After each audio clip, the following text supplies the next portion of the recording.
Party ఎవరైతే ఇప్పుడు Balija community వాళ్ళు ఉన్నారో వాళ్ళని అసలు పట్టించుకోవట్లేదు, ఆ వర్గాల వాళ్ళని అసలు పట్టించుకోవట్లేదు అంటూ వాళ్ళ ఆరోపణలు చేస్తున్నారు. దీన్ని ఎలా చూడొచ్చు అంటారు? వాస్తవమే భావన. ఎందుకంటే గత ఎన్నికల్లో రాయలసీమలో కూటమి పార్టీకి బలిజ సామాజిక వర్గం అంతా కూడా సాలిడ్గా ఓట్లేసి, టీడీపీ వాళ్ళు కానివ్వండి, జనసేన వాళ్ళు కానివ్వండి, బీజేపీ ఏదైనా కూడా మన కూటమికి వచ్చిన సీట్లు, ఆ రిజల్ట్స్ కూడా, ఓటింగ్ కూడా చాలా బ్రహ్మాండంగా చేశారు. కానీ ఇక్కడ ఏంటంటే ఈ టీడీపీ పార్టీలో బలిజ సామాజిక వర్గం లీడర్స్ ఉన్నారు. నియోజకవర్గ స్థాయిలో 40 ఏండ్ల నుంచి 30 ఏండ్ల నుంచి ఉన్నోళ్ళు రాయలసీమ ప్రాంతంలో ఉన్నారు. బలిజ సామాజిక వర్గం వచ్చేసి రాయలసీమలో ఒక కీలకమైన సామాజిక వర్గం.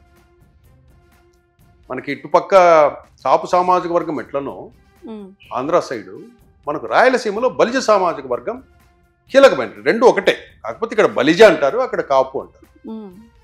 అట్లాగా ఈ టీడీపీ పార్టీ ఏం చేస్తోందంటే, పవన్ కళ్యాణ్ మనతో ఉన్నారు కదా అని చెప్పి తెలుగుదేశం పార్టీలో ఉన్న బలిజ సామాజిక వర్గం నేతలను పట్టించుకోవడం మానేసింది. అంటే పవన్ కళ్యాణ్ మనతో పాటే ఉన్నాడు కదా, ఇంకేంటి ఉన్నాడు కదా అని. కానీ ఇక్కడ టీడీపీ పార్టీ గమనించాల్సింది ఏంటంటే, పవన్ కళ్యాణ్ మీ కాపులకు కులదైవం కాదు, బలిజలకు కులదైవం కాదు.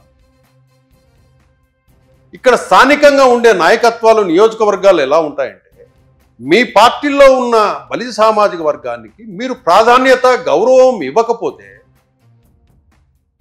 మీరు పవన్ కళ్యాణ్ మీ పక్కనున్నా కూడా ఇక్కడ మీకు నష్టమే జరుగుతుంది.